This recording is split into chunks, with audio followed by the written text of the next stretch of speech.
আজকের অনলাইন ক্লাসে তোমাদেরকে শুভেচ্ছা এবং অভিনন্দন দিয়ে ক্লাস শুরু করতে যাচ্ছি। আমি Taskin, junior instructor computer, hope polytechnic institute, CSS গণবায়ু, খুলনা। প্রিয় শিক্ষার্থীবৃন্দ, দেখতেই পাচ্ছ যে চ্যাপ্টার 1 থেকে আজকে আমরা আলোচনা করব। তো আজকে আমাদের আলোচনার যে বিষয়বস্তুগুলো সেগুলো আমরা এক নজর দেখে নিব। প্রথমে আছে object, class, inheritance, polymorphism, data abstraction, encapsulation, message passing. এই টপিকগুলো কি এবং এর কাজ কি সেগুলো আমরা দেখব এবং জানব।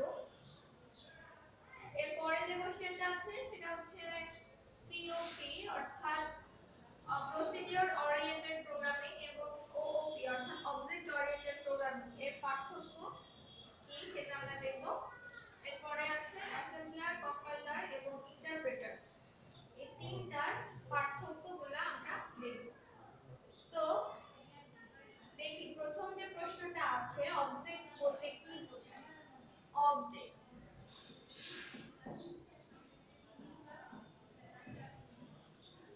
অবজেক্ট ওরিয়েন্টেড প্রোগ্রামিং এর ক্ষেত্রে অবজেক্টটা হচ্ছে একটা গুরুত্বপূর্ণ এলিমেন্ট বা উপাদান, যাই বলি না কেন ক্লাসের ভিতরে কি থাকে? অবজেক্ট থাকে। একটা ক্লাসের আন্ডারে ক্ষুদ্র ক্ষুদ্র যে বস্তুগুলো থাকে, যেরকম আমরা যদি চিন্তা করি যে মার্কার, যদি চিন্তা করি যে বই, যদি চিন্তা করি টেবিল, এগুলো প্রত্যেকটাই এক একটা ক্ষুদ্র ক্ষুদ্র যে অংশগুলো, এগুলো প্রত্যেকটাই হচ্ছে এক একটা অবজেক্ট। ঠিক আছে? তো ক্লাসের ভিতরে কি থাকে? ক্ষুদ্র ক্ষুদ্র যে পার্টগুলো থাকে সেগুলো হচ্ছে এক একটা অবজেক্ট। অবজেক্টটা হচ্ছে অবজেক্ট ওরিয়েন্টেড প্রোগ্রামিং এর একটা গুরুত্বপূর্ণ বৈশিষ্ট্য বা এলিমেন্ট, উপাদান, যাই বলি। এটা কি হয়? ক্লাসের আন্ডারে লিপিবদ্ধ থাকে, ক্লাসের আন্ডারে ইনক্লুড থাকে। ঠিক আছে? এরপর আমরা দেখব ক্লাস কাকে বলে। ক্লাস ক্লাস এটাও অবজেক্ট ওরিয়েন্টেড প্রোগ্রামিং এর একটা গুরুত্বপূর্ণ বৈশিষ্ট্য। ঠিক আছে? ক্লাসটা হচ্ছে একটা ইউজার ডিফাইন্ড ডাটা টাইপ। কি বলা হয়েছে? User defined data type. কেন বলা হচ্ছে যে ক্লাসটা একটা ইউজার ডিফাইন্ড ডাটা টাইপ? কারণ হচ্ছে এটা ব্যবহারকারী কর্তৃক নির্ধারিত একটা ফাংশন। ঠিক আছে? প্রত্যেকটা ক্লাসেরই কিছু পরিবর্তনশীল ভেরিয়েবল থাকবে এবং এই ভেরিয়েবলগুলোকে অ্যাক্সেস করার জন্য কতগুলো ফাংশন থাকবে। কি থাকবে? প্রত্যেকটা ভেরিয়েবলেরই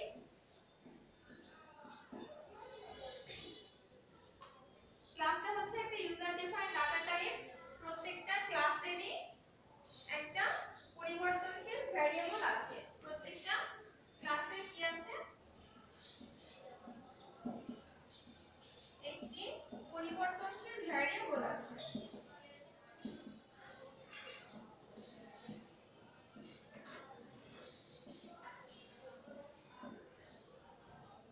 এবং এই ভেরিয়েবলগুলোকে অ্যাক্সেস করার জন্য কি আছে? কতগুলো ফাংশন আছে। এবং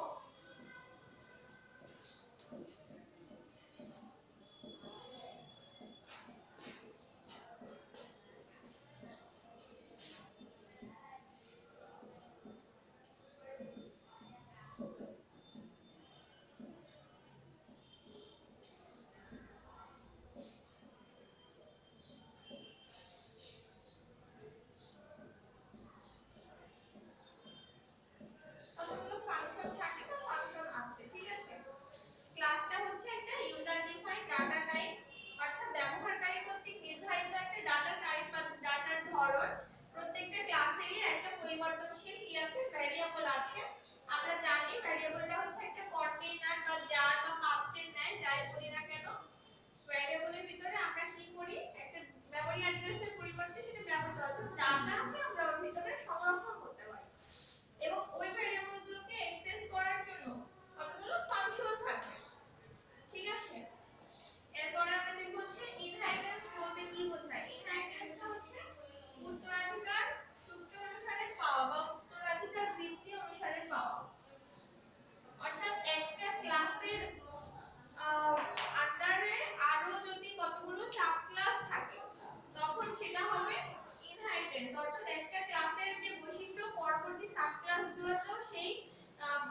বৈশিষ্ট্যগুলোর কিছু কিছু বৈশিষ্ট্য সেখানে সব সমন্বয় থাকতে পারে।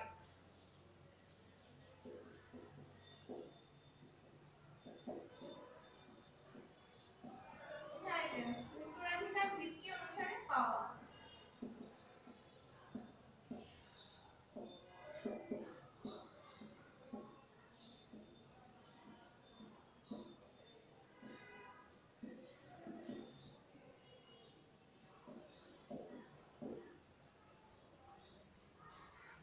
কি বলা হচ্ছে ইনহেরিটেন্স কথার অর্থ হচ্ছে উত্তরাধিকার সূত্রে পাওয়া বা উত্তরাধিকার ভিত্তি অনুসারে পাওয়া। অর্থাৎ একটা ক্লাস থাকবে, মনে করি যে এ একটা ক্লাস, এখন এই ক্লাসের আন্ডারে যদি আরো কতগুলো সাব ক্লাস থাকে ইনক্লুডেড,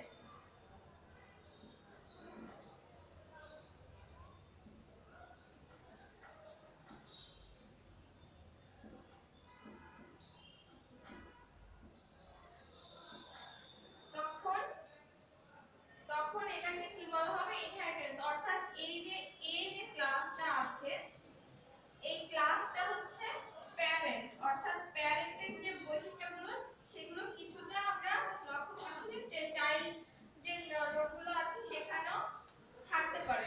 ঠিক আছে, তো এটা হচ্ছে ইনহেরিটেন্স, অর্থাৎ উত্তরাধিকার ভিত্তি অনুসারে পাবে। একটা ক্লাসের আন্ডারে আরো কতগুলো সাব ক্লাস থাকবে এবং প্রথম যে ক্লাসটা থাকবে সেই ক্লাসের কিছু কিছু বৈশিষ্ট্য পরবর্তী সাব ক্লাসের ভিতরেও অন্তর্ভুক্ত থাকবে বা থাকতে পারে।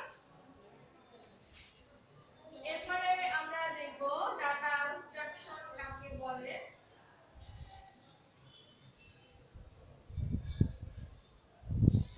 ডাটা অ্যাবস্ট্রাকশন এটি হচ্ছে একটি ডাটা টাইপ বর্ণনা করার কৌশল। ডাটা অ্যাবস্ট্রাকশনটা কি? ডাটা টাইপ বর্ণনা করার কৌশল।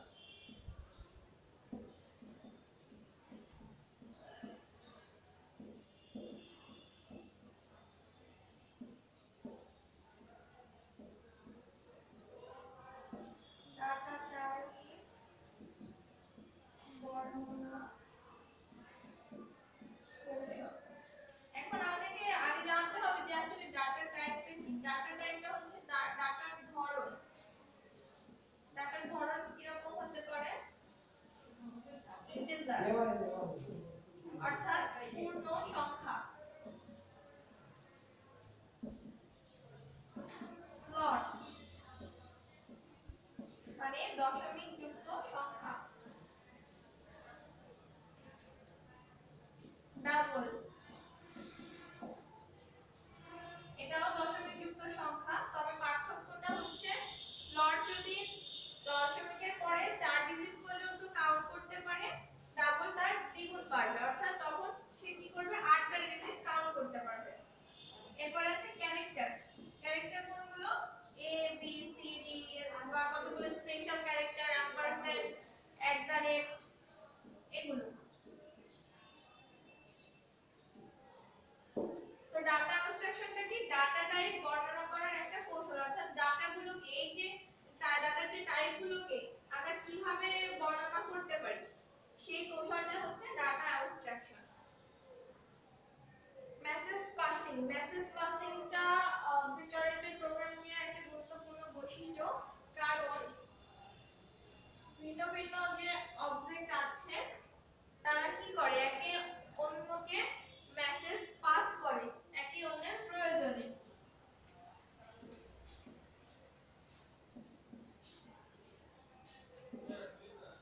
একটি অবজেক্ট প্রয়োজনে কি করে অন্য একটি অবজেক্টকে টোকেন পাঠাতে পারে বা একটা মেসেজ পাঠাতে পারে এবং তার ভিত্তিতে আমরা ফিডব্যাক পেতে পারি। এটাই হচ্ছে মেসেজ পাসিং। পলিমরফিজম।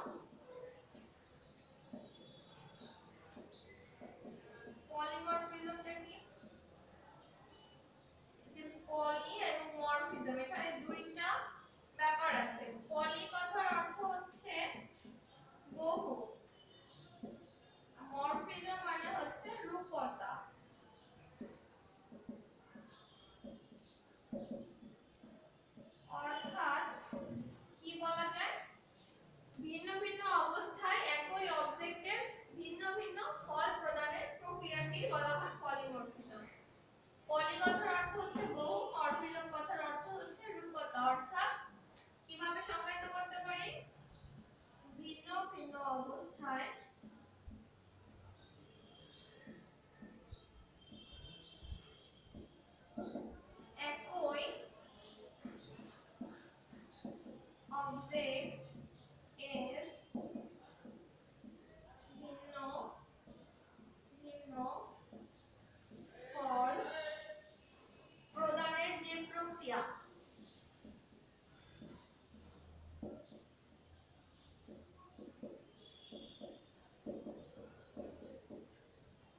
ফল প্রদানের যে প্রক্রিয়া সেটাকে কি বলা হয়? পলিমরফিজম।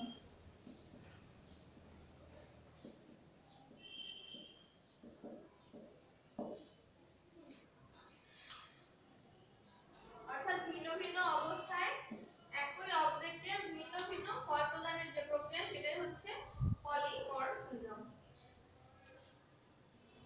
এই গেল এই যে টপিকগুলো এখানে ইনক্লুড করা হয়েছে সেগুলো হচ্ছে তোমাদের অতি সংক্ষিপ্ত আকারে আসতে পারে।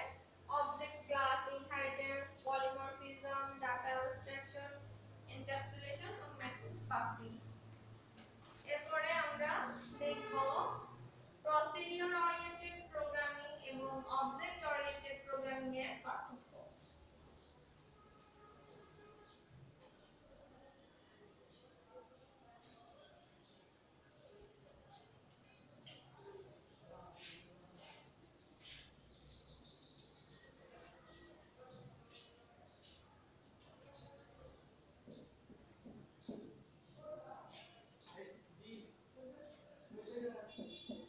Procedure oriented programming.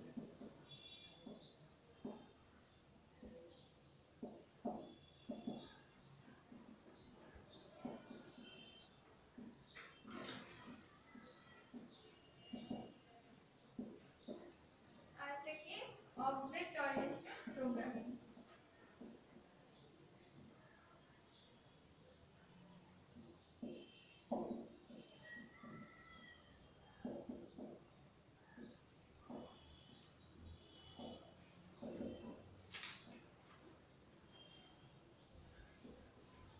Procedure oriented programming এর ক্ষেত্রে প্রথম যে পার্থক্যটা আছে সেটা হচ্ছে প্রসিডিউর ওরিয়েন্টেড প্রোগ্রামিং এ ফাংশনের গুরুত্ব বেশি থাকে। কি থাকে? কার গুরুত্ব বেশি থাকে? ফাংশনের গুরুত্ব বেশি থাকে। ফাংশনের গুরুত্ব বেশি থাকে। প্রসিডিউর ওরিয়েন্টেড প্রোগ্রামিং এ কি হয়? ফাংশনের গুরুত্ব বেশি থাকে। এবং অবজেক্ট ওরিয়েন্টেড প্রোগ্রামিং এ কি থাকে? কার গুরুত্ব বেশি থাকে? ডাটার গুরুত্ব বেশি থাকে।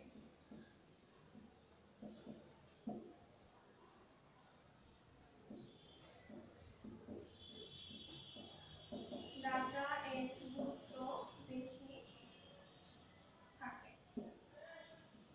কোথায়? Object oriented programming. Procedure oriented এ থাকে ফাংশনের গুরুত্ব বেশি, আর অবজেক্ট ওরিয়েন্টেড প্রোগ্রামিং এর ক্ষেত্রে থাকে ডাটার গুরুত্ব বেশি। প্রসিডিউর ওরিয়েন্টেড প্রোগ্রামিং এ একটা বড় প্রবলেমকে অর্থাৎ একটা বড় সমস্যাকে ছোট ছোট অংশে বিভক্ত করা হয় এবং এই সমস্যার সমাধান করার ফলে ছোট ছোট যে অংশ সেগুলোকে বলা হয় এক একটা মডিউল। ছোট ছোট অংশকে বা ক্ষুদ্র ক্ষুদ্র যে ভাগ হয় সেগুলোকে বলা হয় একটা মডিউল।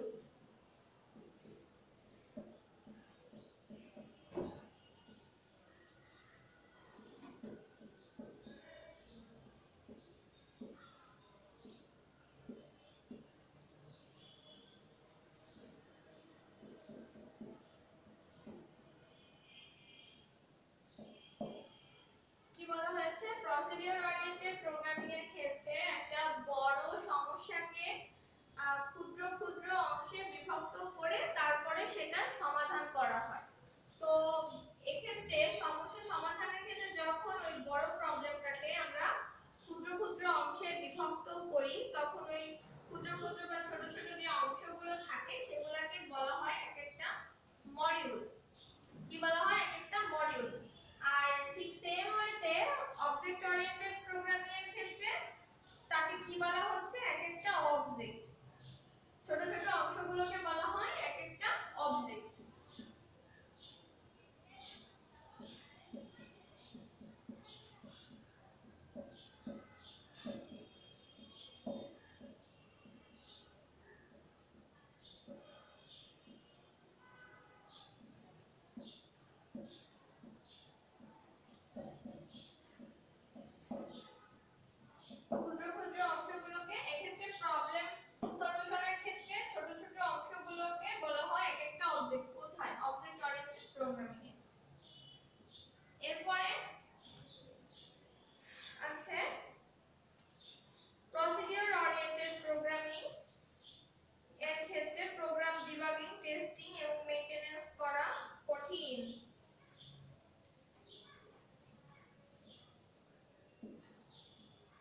যখন কোনো প্রবলেম ফেস করি বা প্রবলেমে পড়ি প্রোগ্রামিং এর ক্ষেত্রে, তখন সেই ভুল ত্রুটিগুলোকে বলা হয় বাগ, এবং ওই ভুল ত্রুটিগুলোকে সংশোধন করার যে প্রক্রিয়া বা সংশোধন করার যে একটা নামকরণ করা হয়, সেটা হচ্ছে ডিবাগিং।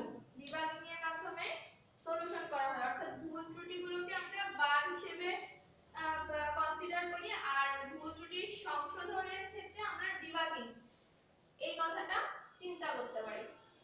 ঠিক আছে, ঠিক সেম ওয়েতে অবজেক্ট ওরিয়েন্টেড প্রোগ্রামিং এর ক্ষেত্রে মেইনটেনেন্স, প্রোগ্রাম মেইনটেনেন্স, ডিবাগিং এবং টেস্টিং করা কি তুলনামূলকভাবে সহজ।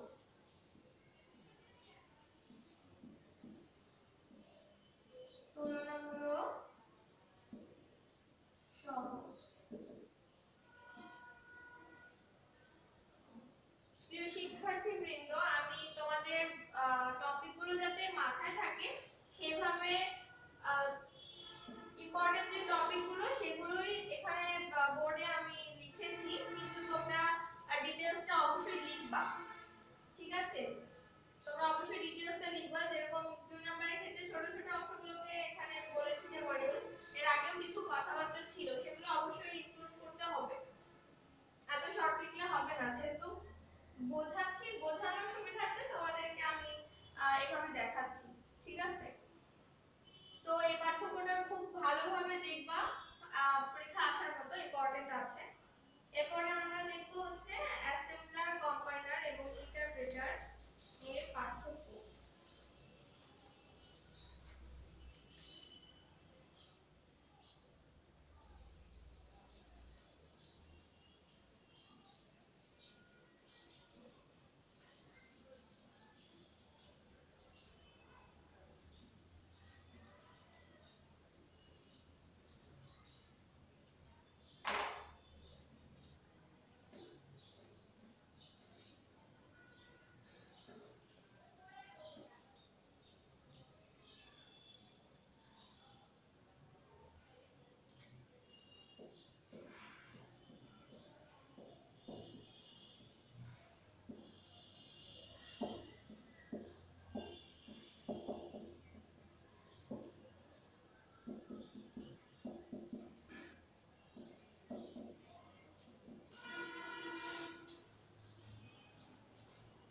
প্রথমে আছে অ্যাসেম্বলার। অ্যাসেম্বলার কি করে? অ্যাসেম্বলি ল্যাঙ্গুয়েজকে মেশিন ল্যাঙ্গুয়েজে রূপান্তর করে।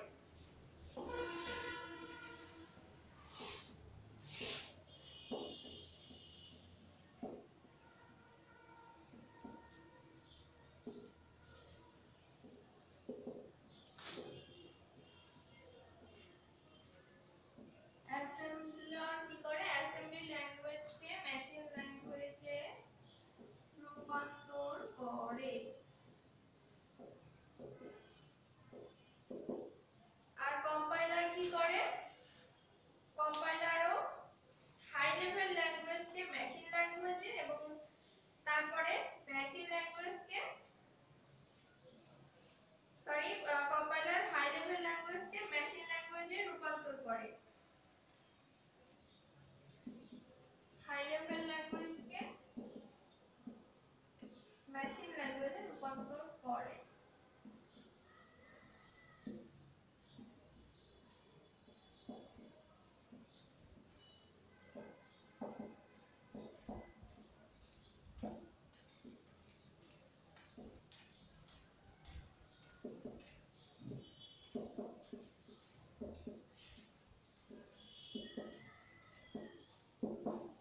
আর ইন্টারপ্রেটার কোন কাজটা করে? ইন্টারপ্রেটার হাই লেভেল ল্যাঙ্গুয়েজকে মেশিন ল্যাঙ্গুয়েজে এবং মেশিন ল্যাঙ্গুয়েজকে পুনরায় হাই লেভেল ল্যাঙ্গুয়েজে রূপান্তর করে।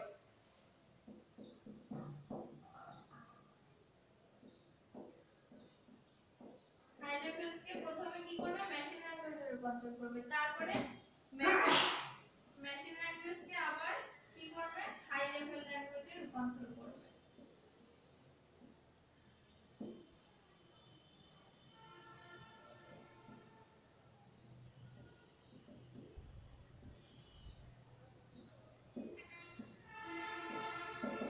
মূলত এটাই হচ্ছে সবথেকে বড় পার্থক্য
বলতে পারি যে ধীর গতি কোনটা আর দ্রুত গতি কোনটা। যে একবারে প্রোগ্রামটা কমপ্লিট করলো এবং কোথায় কোথায় ভুল আছে সেটা যদি দেখে সেই কাজটা মনে হয় ইজি, তো সেই কাজটা করছে অ্যাসেম্বলার।